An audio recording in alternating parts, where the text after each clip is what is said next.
Hey guys, welcome back to the Awakening Spaces podcast. Today I'm going to be talking to Hector and Marcella, who are the faces behind the YouTube channel Energy Efficient Build. And in this episode, Hector and Marcella are going to walk us through what it means to build a fire resilient home. And they're also going to share their tips on what it's like being owner builders and some tips on what it's like to build as a couple.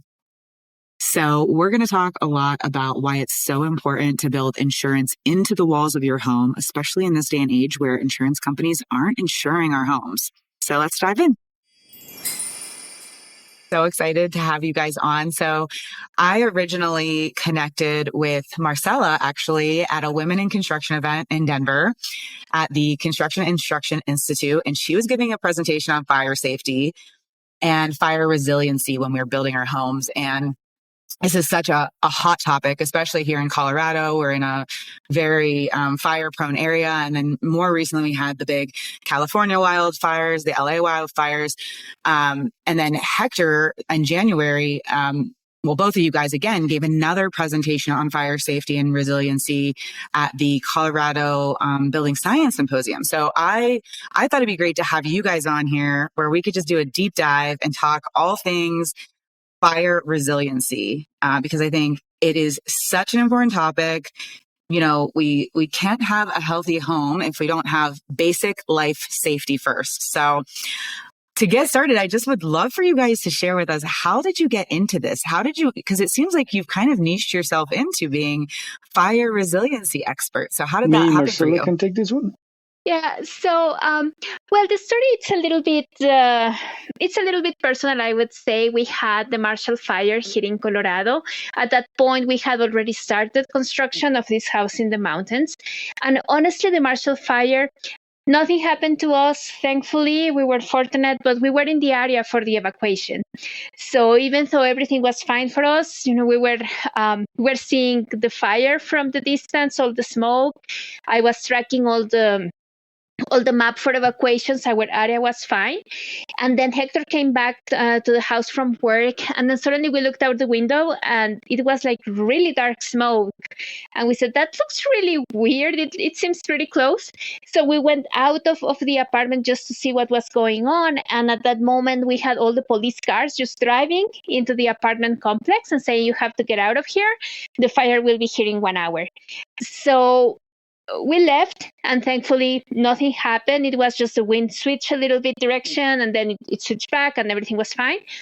But honestly, it was quite impactful for us to go through that situation, and it just brings awareness. And after the fire, just driving around in the neighborhood, seeing all these many houses that went down, you could start to see that there was some differences between the houses. You always see like, okay, all the houses burned down, and then there is that one house that made it. I was like, well, what did they do different? And that's when we started to say, okay, there are certain things that you can do that do make a difference. It's worth going through the research and the trouble and the expense of doing it, which after doing some research, we have to say that it's not even that expensive to protect your house if you're building, especially if you're building from scratch. It's minimum addition to your budget to make it fireproof. So that's really what made us get into this. It was a bit of the personal experience, seeing the outcome of the fires, particularly here in Colorado, and knowing that we are in a very vulnerable area where we build. We cannot get home insurance through the regular.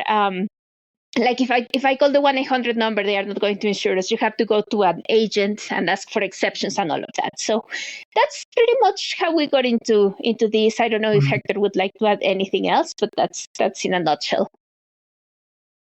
Yeah, what I would say is it actually happened out of nothing. You got to work in the morning, then at 3 p.m., all of a sudden a fire started. I worked very close to the Marshall Fire as well.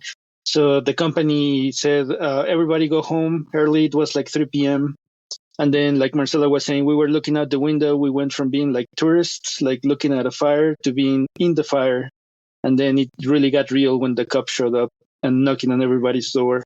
The one thing I would say is you got to be ready for any kind of emergency. Just make sure that you have all your valuables, your IDs, whatever you care about in basically a suitcase ready to go, because at that time it's like, okay, we weren't ready. We're like, okay, let's think what we need. Let's throw it into a bag and let's get out of here. So yeah, and it was from our perspective, it was kind of. I wouldn't necessarily say traumatizing, but definitely remembering it. We were evacuated for the whole day. We couldn't come back at night. Uh, what I told Marcella, they sent us to like the one of the stadiums here nearby in Broomfield. What I said, Marcella is like, we got to go back. If it's gonna burn, I'd rather see it burn than just wait and have the be nervous whether it's happening or not happening. So we decided to come back. And then, unfortunately, because we were at the top of the hill, we could see all the houses on at the lower mountain basically burn one by one and all that stuff. So that's how we got into fire protection, and that's why we are now, I guess. Yeah.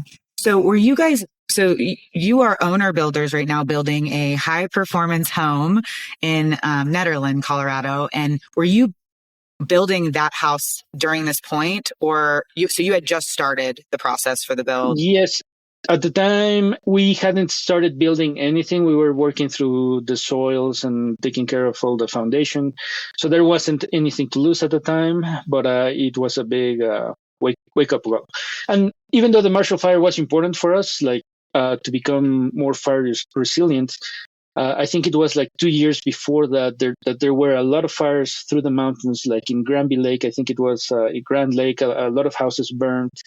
And then that's when we started thinking, we're building right in the fire zone. We better hopefully try to be ready, because we also take example from California. Many people either have super expensive insurance or don't get insured. So if we want to build here, we should probably think about insuring ourselves as much as we can. And that's why we build in such a way that hopefully the house can survive. Yeah. So you had started getting all of these details and things into the plans even before that, but now that's, has you speaking on this topic more and going really deep into it. That's amazing. So for someone, fire resiliency in the built environment, what does that mean? What does that actually look like? You shared a little bit, but can you share on that for somebody who might be wondering, what is fire resiliency? Take this one. So fire resiliency, it means, I would say that there are different levels. So when you hear fireproof, nothing is really fireproof. There's a point where if it reaches certain temperature, something is going to burn. Fire resiliency pretty much means that the structure is going to withstand fire to a certain extent. Now, if you make the right choices with materials, of course, you can extend the time that the house is going to withstand the heat. And ideally, it might be enough time so that the heat goes away, because when you have a fire, you need to have some fuel. And at some point, the fuel is going to run out. So hopefully, if the structure can withstand the fire for a certain time, it might be enough for the fuel to go away, the fire to end, and the house or the structure is going to be still standing. That's the idea behind fire resiliency. Mm. Yeah. And what is fuel for a fire? Pretty much everything that burns, I would say. Anything that's burning, yes.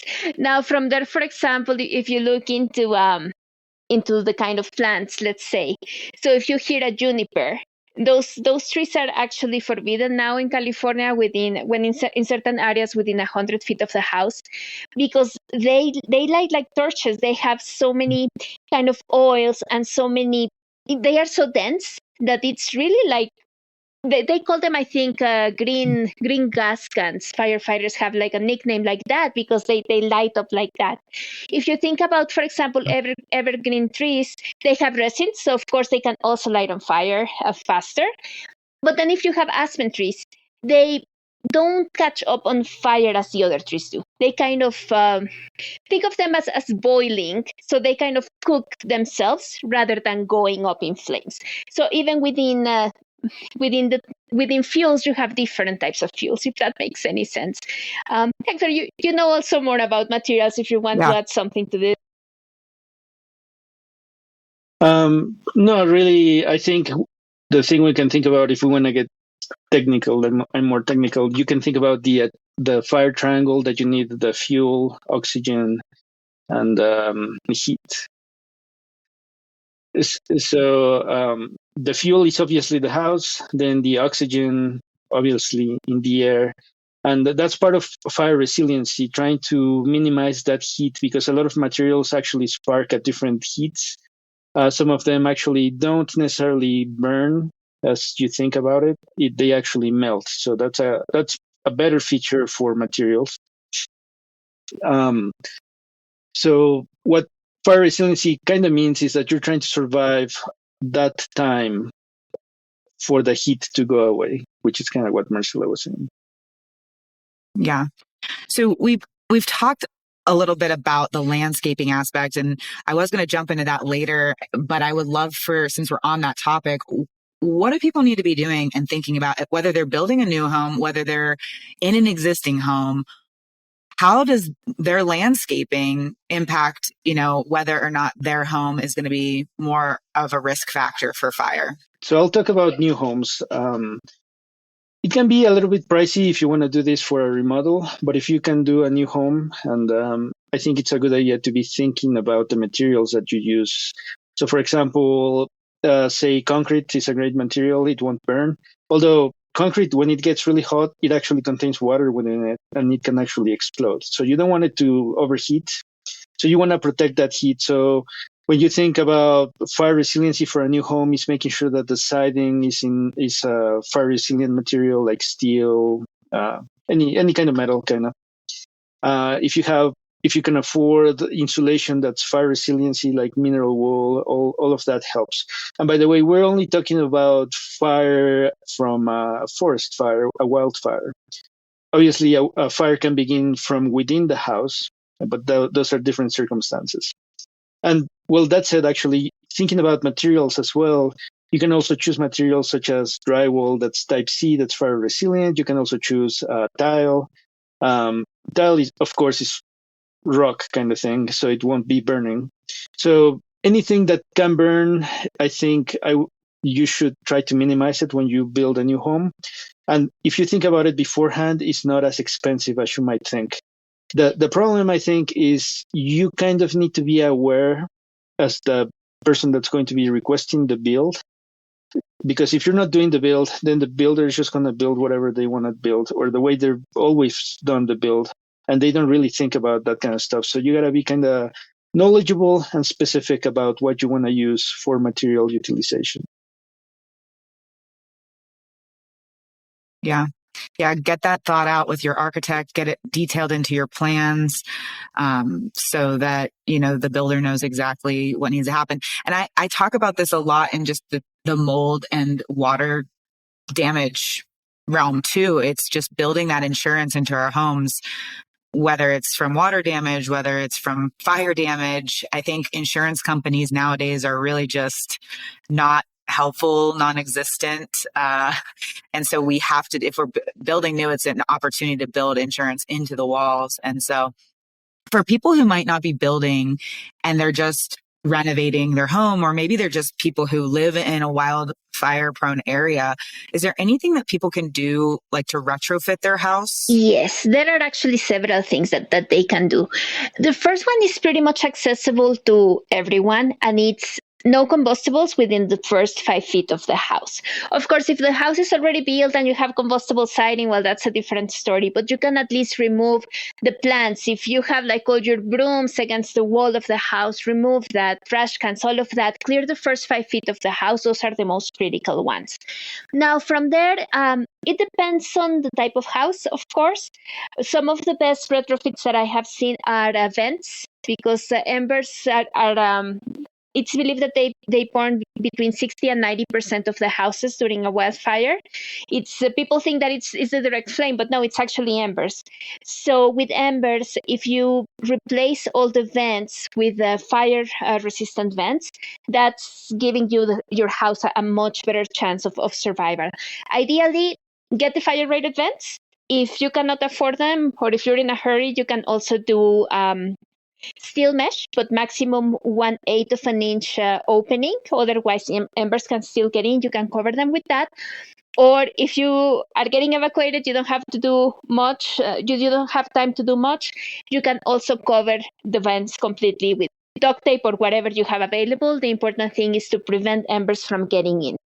So that's something that you can do at any time. In terms of retrofitting, one of the other things you can do is cover the eaves, because what happens with heat is it has convection. So all the hot air is going to go up. And if you have an open eave, it's going to start condensing over there. You have all the heat, and then it can cause a fire pretty much over there, and then it goes into your roof. And once the roof is gone, the house is gone. So that's another perfect retrofit that you can do. Hector, help me out here. What other retrofits we have? We have the vents, we have the eaves. Flashing. Decks. Decks. Yes, before I go into decks, flashing. So when you get when you have wildfires, there's a ton of wind, and it's going to push a lot of debris against your house. So if the bottom part of your siding is combustible, that can be a problem, because that's where everything is going to accumulate. So if you can do some metal flashing, don't replace the whole siding of the house, but at least the first 6 to 12 inches, if you can replace that with some metal flashing or some non-combustible material, that can also give your house a better chance of survival. And then there are decks. Hector, do you want to take the one for decks? Sure. You were saying metal flashing, but it can also be stone. Many houses, they have the feature of the way they look. The bottom 4 feet is stone. That's perfect for fire resiliency. And now that's it for decks. It's very important not to be storing combustibles under the deck. It's really easy for people to think that it's a cool place to store stuff that nobody will see. And that is true, but it's also a big fire waiting to happen. So I know when we were little kids, if you were camping and building fires, the best way to build a fire is to put a bunch of little stuff and then light it on fire. That's kind of what's happening under a deck if you start storing stuff. In fact, the deck being wood, most likely, all the embers will come up, they'll stick to the house, and they don't have a place to go. And to some extent, a lot of decks are short, so then that heat has a better capacity of lighting them on fire. So one nice retrofit that you can do, and it's probably affordable enough, is to cover the decks, the entrance. So maybe put a fence, a mesh of sorts that can withstand fire. I think that would be ideal.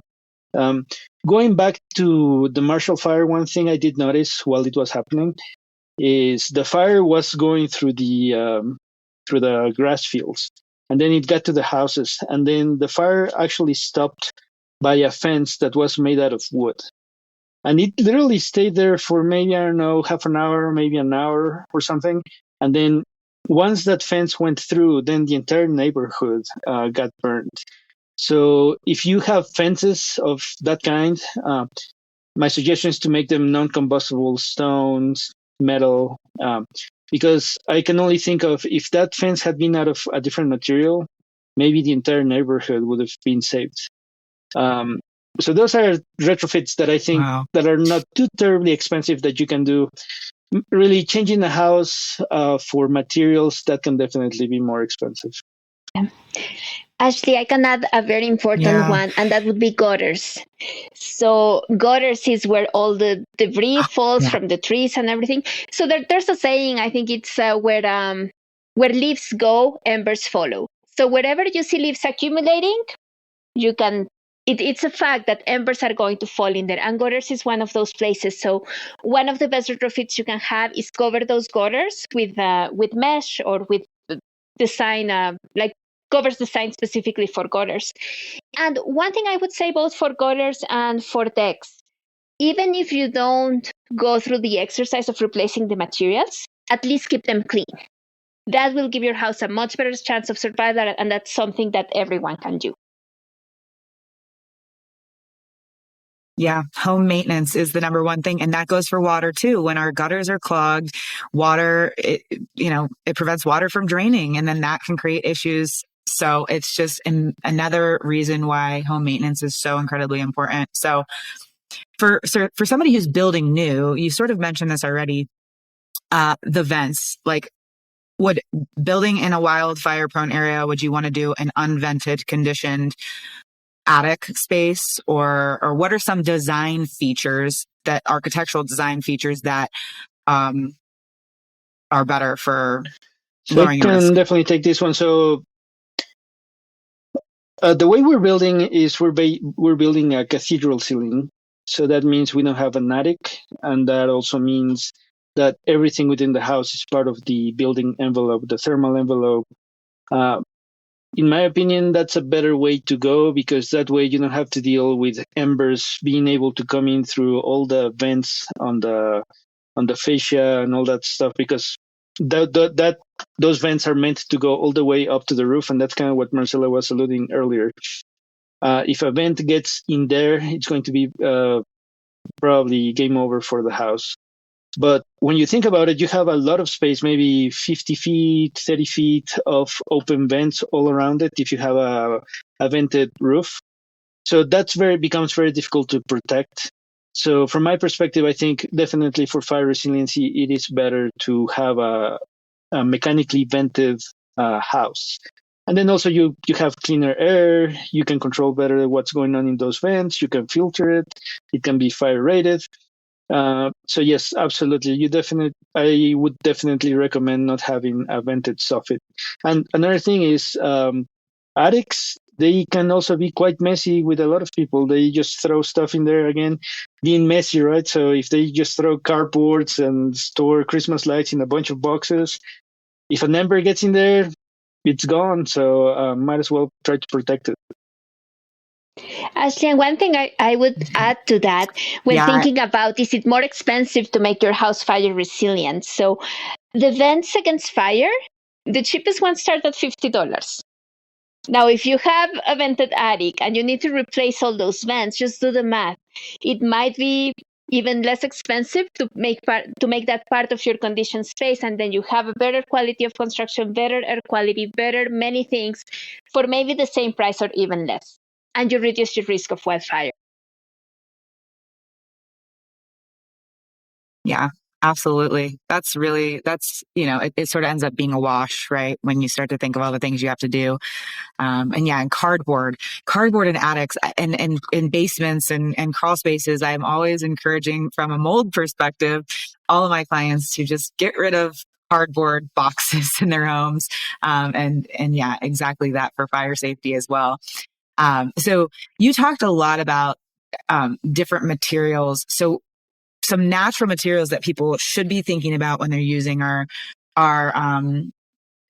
like mineral wool, so rock, and metal and tile was the other one. Was there any other natural materials that people might use for fire safety? I don't know if you're familiar with some natural material options. Well, stone for sure. So what ends up happening with a lot of those materials is that they treat them. So they do add some kind of chemical treatment. As far as natural, I don't really know what those chemicals are, but they do add something to it. So you can definitely also get like fire-rated lumber, and we're actually in the process of doing that for the roof. But I'm not sure if they would be natural. I know there are a lot of woods that are very similar to like aspens. It might be I don't know. Some trees don't burn. Some trees kind of like boil, kind of like what Marcella was saying. So even if you have to choose between kinds of woods for your finishes and all that stuff, I think those would be better suited. And they're absolutely natural. The problem with the way the forests work, at least where we are, is the forests are kind of designed to burn themselves all the way through, because that lets them grow nicely after the fire goes by. And that's really the problem with where we live in Colorado. The fires are designed to burn. But I don't know if you've noticed, interestingly, when you see the outcome of a fire, all the houses are burnt, but a lot of the trees are kind of survived. They don't have any leaves, or they might have burnt, but you can see that the wood on the tree trunks they did survive. So I think it's a key of rethinking the way we build our houses, because it seems that we build the houses precisely for burning, while even the trees that are meant to burn, they don't necessarily burn as much as our houses. Yeah. I wonder if it's because there's water, like the tree has water in it. Yeah, as long as it's not Yeah, a I dead think tree. going back to like the camping analogy, you're always bringing like little sticks, and then you find this like big tree trunk, and it's like, let's burn this thing, and then you bring it over, and it just doesn't start. So it just takes a lot Nope. of effort. There. Yeah. Yeah. I'm not too, so yeah, there's been some materials that I've looked into, like Faswall or like a wood insulated concrete form block, and maybe like rammed earth and things like that. So I think those could probably be good natural materials if someone wanted to explore that option. But most of this conversation is really going to be based on sort of our conventional stick frame build. So you guys are building your home right now, and I would love to know, what are some of the big things that you're doing for fire resiliency on your home? You want me to take it? Well, what aren't we doing, Ashley? so, before I answer that, I would say that when you're building a house, for example, when you think about materials and everything, you're thinking like water. Where is water going to go, and what is going to cause mold, right? And then if you talk to these high efficiency builders, they are thinking like, oh, okay, so where is heat going to escape? How can I insulate this and that? If you just add what is fire going to do, and you start thinking like that for your materials, then you include that into your choices, and that makes a huge difference. And that's what it makes it affordable, if you're just thinking like what could happen. So for what we are doing, let me see, I'm going to start from the outside in. So all the materials on the exterior of the house are non-combustible. So we have steel siding, we have steel roof, we have is it aluminum windows? Yes, it's aluminum windows. We have aluminum, we have steel. Then the next layer Tempered is windows. tempered windows, double pane tempered windows. Then we have also all the doors are either steel or glass. We don't have wood doors. Then we have the insulation. We have mineral wool, which can stand up to 2,000 degrees Fahrenheit. So that's one of the best protections you can have. Then we have this is actually very important for hanging the side. Usually when you have mineral wool, people use furring strips that are wood. So you have the fire protection, but you're holding them with wood. And then wood burns, so the wood falls, and then insulation falls, and then the house is gone. So you have to think about that. We're using metal straps for our furring strips. Then we have the mineral wood. Then we have polyiso, which also has certain fire protection.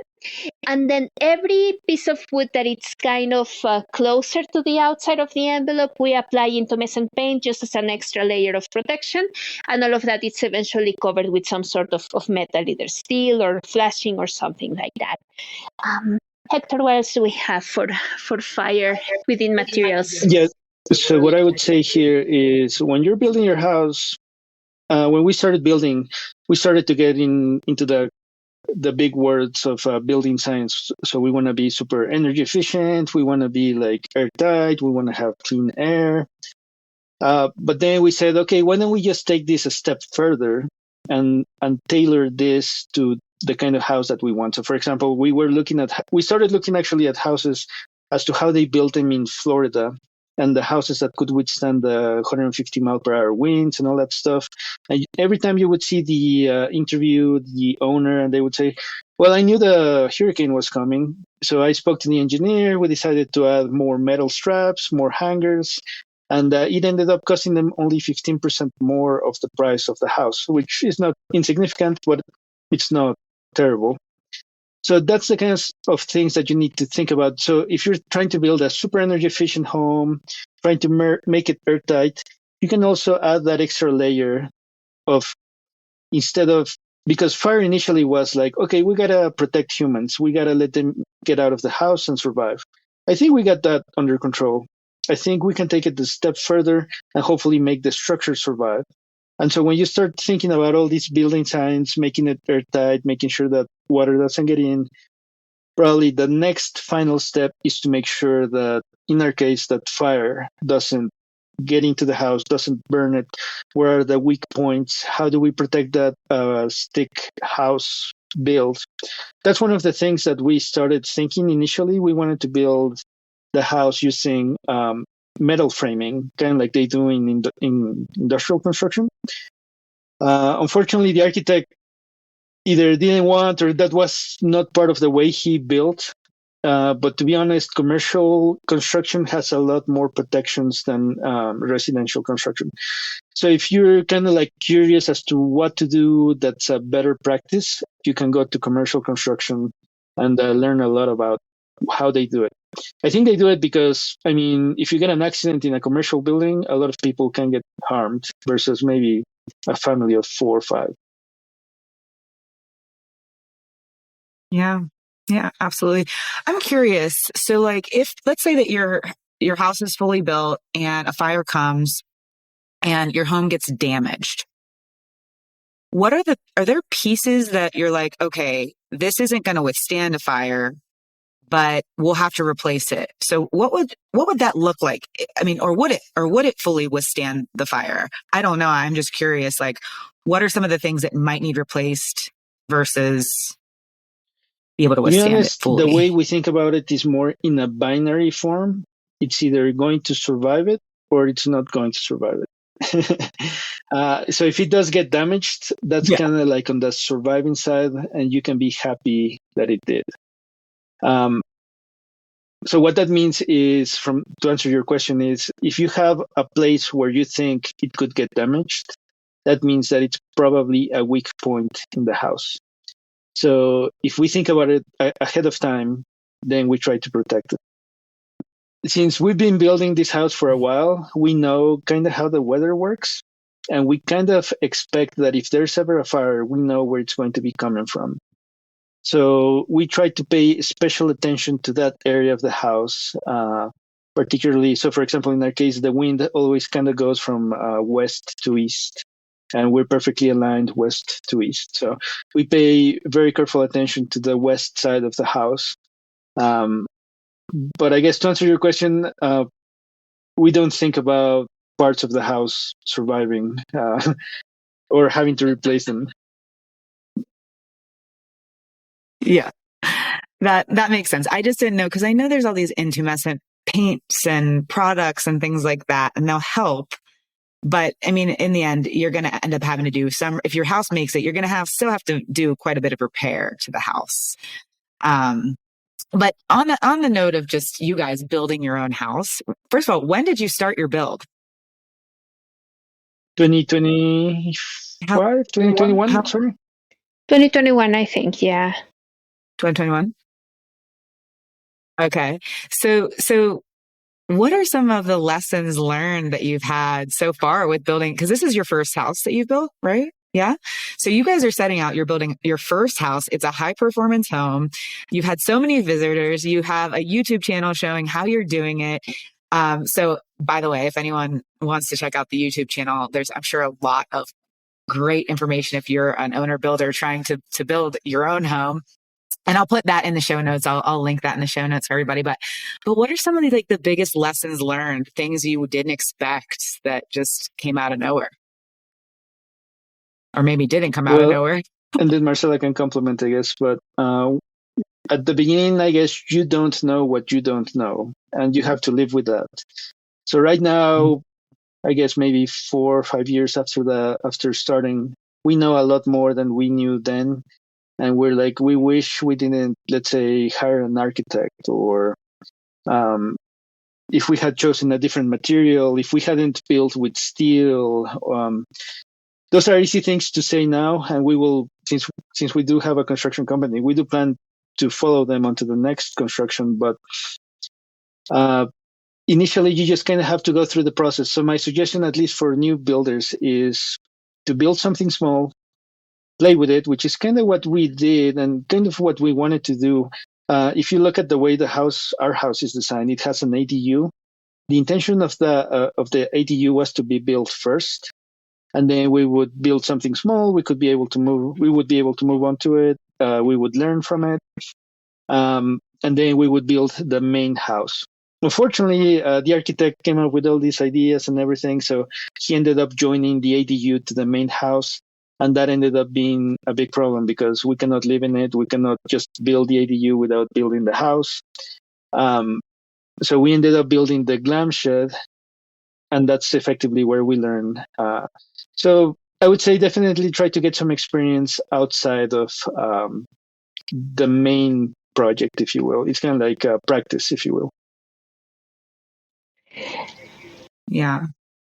Are you finding that like the cost of building a high performance home right now in Colorado, can you guesstimate or give someone an average like cost per square foot of what that is? I know it's such a hard question, but to give people an idea. I think it's going to be somewhere in the $175 to $200 per square foot. No way. No, not for a high performing home. Not for a high performing home. You can, I think the building cost from Habitat for Humanity, it's around 175, but that's not going to give you a high performing home. I think that for a high performing home, you need to estimate at least 250, and that is just for the construction without the finishes. Just let's say your framing, your insulation, pretty much the structure of the house without the marble countertops and all that stuff that comes later. I would say at least 250 for something that you could say high performing. Of course, it depends on size and several other things. But we've been building for so long that we actually started building before COVID, and things were way cheaper before COVID. Then COVID showed up, a lot of things got super expensive. And right now we cannot order stuff internationally unless you already got it because of extra costs. So I would say the cost just keeps going up. So eventually we'll just average down to some price. If you could, let's say, build a house like kind of like production style, finish it in 6 months, I could probably give you a very accurate price. But since we've been building for a long time, initially we got a lot of affordable pricing, including the land itself. The land itself has more than doubled in price if it was just the land. But now, of course, we have to deal with more expensive stuff, and I'm sure things never get cheaper, so they're probably going to get more expensive the longer we take. So, yeah. Yeah.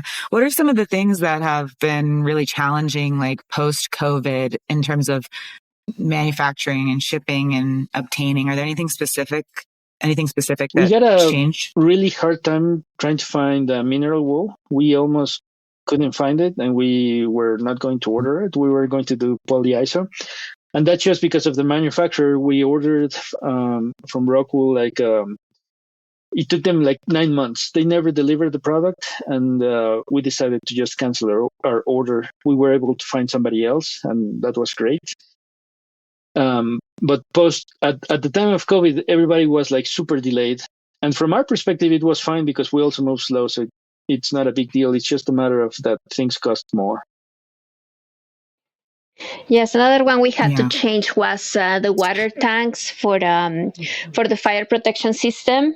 Well, actually, also for the septic, we were going to go with some plastic tanks. They were not available, so we ended up with old-fashioned concrete tanks, and they were, I think, like twice the size of what we needed. But that's what we had available at that moment, so that's what we went with, which is not a bad thing because now we have extra water for fire protection, which ended up being great. But those are some examples of COVID issues that we had. Another thing we had to do during COVID was shop around for materials in different states. Like once we rented a truck to go get our insulation from Wyoming because it was like half the price from Colorado, exact same material. So we had to go there. We had some ice and water or B2Thin, I think, shipped from North Carolina because it was also half price over there compared to here. So those were some of the challenges during COVID that I can remember.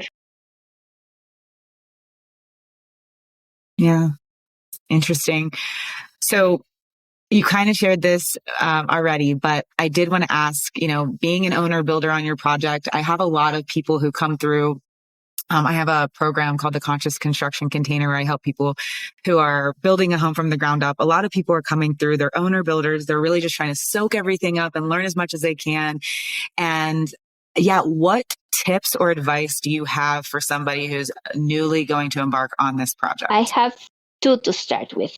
Everything looks smaller on paper. So when you draw your plans and you think it's very easy to add 6 feet here and 6 feet there, everything looks smaller on paper. Keep that in mind. And the second best tip three tips actually. The second tip is don't use structural steel. It's a pain to find someone to do it. It's really difficult. It's really expensive because of machinery. If the architect says, do you want to use steel? Say no and thank us later. And the third one I would say is invest the money in tools. They make your life so much easier. There are so many tools that we say, we should have purchased this a year ago, right? So it's worth spending the money in tools. Those would be my top 3 tips, Hector. I don't know if I stole from you, but you can share yours. Yeah, I would say the most important thing that you need to have to be an owner builder is discipline and perseverance. I mean, we've been doing this for 5 years. We're not done yet, and we're still going. We work every weekend. It takes a lot of work, especially if you just want to do it literally as an owner builder. We do hire guys. We have 5 guys that come every weekend. They help us out, and we're moving faster. But even then, we're just not moving fast enough. We're not finishing the house on time. Also, if you're starting to think about being an owner builder, it's very important to think where you're going to be building. For example, if you build in a county like Boulder County, they're basically going to make your life miserable. So if you go to a place that's a little bit friendlier for owner builders, I don't even think they let Boulder have an owner builder. You need to have a licensed contractor, license this, license that. So that's something that you need to think about. Then also when you're an owner builder, you need to think about the land that you're going to be building.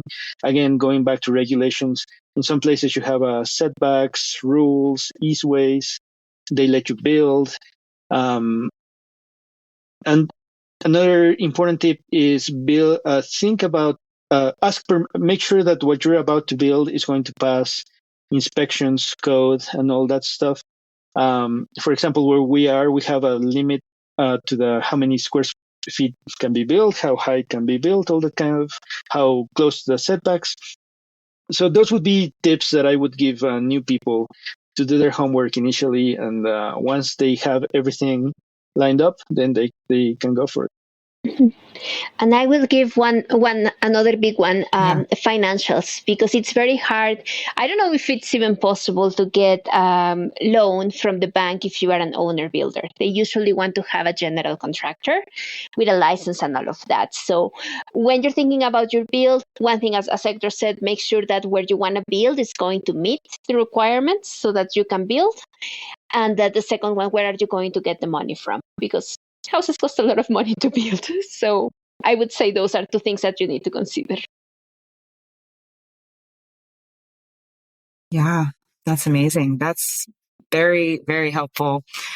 And you guys are husband and wife team doing this. I imagine that working together on a project like this would require a lot of patience from both people. And so I love to close out all of my guests where I love to learn just a lesson, something that you've learned, something that a personal insight that you might have, or an area where maybe you have grown from this, maybe this build, something that shaped you guys as a couple or as individuals. Is there any little personal insight that you can share with listeners to leave them with? Okay, maybe I'll start. So yeah, we've been married for a while, I think over 10 years. And I think part of the key is that we give our space. Everybody has their own. You can do basically free to do whatever you want, and you don't get into each other's way. So when you're building, I think it applies the same way. So for example, I'm the electrician, I do a lot more stuff, and then Marcella is the plumber. So I just let her do her thing. She lets me do my thing. We have to understand our skills. She might do all the detail work. She might send emails to the county, get all these permits going. She's pretty good at it. And then I focus on the engineering side because I'm an engineer. And then we don't really get into each other's ways. Of course, we do consult and all that stuff. And then we come up to agreements. And then once we get to an agreement, it's like, okay, this is it. This is it. Okay, handshake. This is what we're doing. So I think that's the key thing to stay married and to have a project overall. I mean, even if you have a partner building it, they might not be your husband or wife, but I think it's key to understand your weaknesses, your strengths, and then just stay on your lane. That's very important. I love that. Oh, and I don't know what to add to that. Pretty much he summed it up, but I'll give you a funny example that we have. Hector, it's an early morning person. Like he starts his day at maybe 3 or 4 in the morning. I'm not. So he starts working at 3 in the morning, looking for materials and things like that. Then I wake up maybe at 6 a.m. And, I'm just coming out of bed. And like, hey, good morning. Good morning. I already know what we are going to order. And we're going to say, huh? So I would say just know your partner and just be patient. If you have different schedules, try to adapt to each other. He's good in the morning, I'm good in the evening, so just make sure that you collaborate in a way that makes sense. And I would say as a lesson is you may be able to do things that you never imagined. I never thought I would be building a house. I think that funny story, the first thing we built together was a Chinese checkerboard, which, by the way, it's beautiful. It's like a round, like maybe a foot and a half or 2 feet. It's a big project. I think that's how we started, and from there, I don't know exactly how we ended up building a house, but you can learn everything. I'm happy to live in this era where you can go into YouTube and you find all the information that you need, or just the internet, and just be patient with yourself, be willing to learn, be willing to make mistakes. And as long as you learn the lesson, it's not really a mistake. So take it from there and take it easy. Exactly. Oh, I love that. Well, thank you guys so much for joining me. This is gold. This information is gold for anyone who's rebuilding in a wildfire area or plans to build in one. So you guys have a really awesome YouTube channel. I would love for you to share about your YouTube channel a little bit, but I also would love to know, like you shared about how you're the electrician and you're the plumber. If people are trying to learn some of this stuff, where are some places that they can go to learn outside of your YouTube channel to get their hands dirty with some of this stuff? So, well, originally I'm actually an engineer, and I'm an electrical engineer. So it kind of makes sense that I'm the electrician. Although being an electrician is not the same as being an electrical engineer. There's a lot of little details, code, and all that stuff. As far as learning, I think the key thing, kind of like Marcella was saying, is don't be afraid to try to learn something. Because the very first time I looked at the engineering plans from the engineer for the house, the framing plans, I could not understand absolutely anything. So one thing that we did is we had kind of like a weekly call with the engineer. Of course, we paid him. But he would explain to me each floor by floor what was taking place and all that stuff. Another thing I did initially was to build the house in a 3D render. We used Blender to build it. So that was a super important lesson, a super important tool to start learning how to build a house, because we were able to build it virtually. You could see every single stud. It literally took me over a year. It took me like 4 months to learn Blender. Blender is not an easy program to learn. And then building the house like stick by stick. How many nails? How would this assemble? And then the cool part about that is that we were able to go back to the engineer and say, hey, this doesn't work out. We have a problem here. This doesn't fit because of this and this. And he would be like, oh, yeah, because the engineer only draws in 2 dimensions versus this being a 3-dimensional software. I would suggest definitely Blender. You can basically design an entire house using 3D software. As far as tools, the way we learned on YouTube, we basically got all our knowledge from YouTube. You find some YouTubers that seem to be doing great stuff. They give you tips and all. And then eventually you remember, oh yeah, he did that. And then I can do it this way. Eventually you end up growing your knowledge. It's kind of like going to college, but you don't have to pay for it. So that's the way I see YouTube. Yeah. Yeah, and I see it in a similar way. You can find some amazing content in YouTube. One thing I would say, we started with Matt Reisinger, but we think of like the college professor that explains you all the building science, all the magic behind it, how things work. And then we started to look for other YouTubers that had like a more practical aspect. So the Perkins brothers, the Stud Pack, the Essential Craftsman, they give you more tips into the hands-on work, and that's what you see. And I think I can do that, so it's pretty encouraging. I would also recommend watching some of the videos or series that build a house from start to finish, so that you have an idea of what the process is going to be, so you can start thinking of the next trades. And then within each trade, you're going to start finding your favorite YouTubers, and you can learn a lot from them. And the other thing I would say is, that's how you start, but also build in person connections. If there's a building group within your community or something, it's also good to make connections there. Sometimes when we have, like right now, we have flat roofs, and it's the first ones we build. It's like, okay, so what EPDM should we use? What are the good brands? We have friends that we can call and say, hey, look, what do you recommend for us to use, and things like that. So I would say those would be my best tips. Find your favorite YouTubers, follow them, learn from them, and then build connections in person. That's one thing that I would add. Sorry. Yeah. Initially, when we started, we could not find anybody that would work with us. Nobody wanted to work with us because they didn't know who we were. We were like owner builders. Nobody wanted to work with us. As we started to grow on Instagram, our YouTube channel, I actually, when we were working on the steel, like, how do we get this steel going? I asked literally probably everybody in Colorado is like, can you come and do our steel? And they were like, no, no, no. And then eventually we found the guy. And then maybe 6 months later, we ended up growing on Instagram, YouTube, whatever. And then one of the guys that rejected us, he actually wrote to us and said, hey, you want us to help you out? He's like, yeah, but I asked you like 6 months ago if you wanted to, and you said no because you don't work with people you don't know. So that's one lesson, and that's one hard thing that people will end up finding when they do a new build.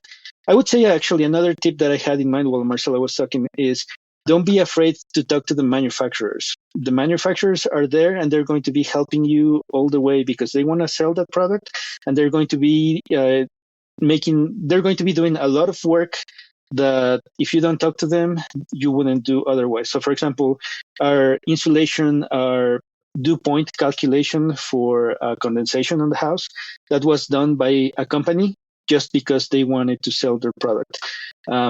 So another tip, kind of like Marcela was saying, go to conferences, meet people, go to the lesson. They have a lot of teachings at IBS, JLC, here in Colorado, the Colorado Building Symposium.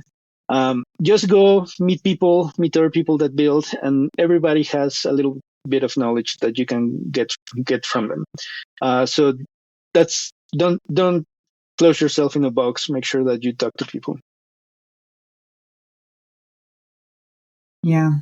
Networking and connection, and really seeing what's available in your community. See if there's a building science, like a BS and beer in your community where maybe you could go and then meet people and start to get in touch with some of the, brightest minds in the industry who are learning and educating themselves on better ways to build. So I love it. So can you share your what's your YouTube channel? We actually have one in English and one in Spanish. We have so it's going to be youtube.com/@efficientbuild.com altogether.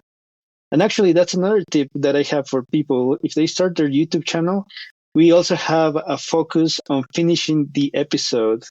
So we got to make sure that we record the video and we finish the episode so that we can put it on YouTube. That's a little bit of extra motivation so that you can actually finish what you're doing. Because one thing that you end up finding is that you get to like 90%. And then that extra 10%, you kind of like, oh yeah, we're almost there, and you never do it. So anyway, youtube.com/efficientbuild. Yeah. Your accountability. I love that. That's amazing. Okay. And then you guys also have Instagram as well. So at Efficient Build on Instagram. And I'll link both the Spanish and the English accounts. Efficient for Build everybody. On Instagram is at efficient_build for Instagram. And then the Spanish version is at Los Efficient Builds. Amazing. Well, thank you guys so much. Everybody go check out their YouTube. Their house that they're building is absolutely incredible. I hope to come by and see it soon. And yeah, I just thank you so much for taking the time to speak with me and share your wisdom. Thank you, Ashley. Thank you, Ashley. Thanks so much for tuning into the Awakening Spaces podcast. If you're ready to take what you've learned and start applying it to your own home, then there's a few ways that we can support you. On our website, you can find a collection of free and paid guides and courses that will walk you through everything from designing a healthy home to choosing safe materials and reducing mold, chemical, and EMF exposure. And if you're looking for more personalized guidance, then we also offer one-on-one consulting and design support, where we act as your owner's representative to help you plan, manage, and execute your new build or renovation project with confidence. You can explore all of these offerings on our website at awakeningspaces.com. And if this podcast has helped you in any way, we would be so incredibly grateful if you would like, subscribe, and share this podcast so that it can reach more people. Until next time, thank you so much for listening and being here and stepping into what it means to be an awakened homeowner.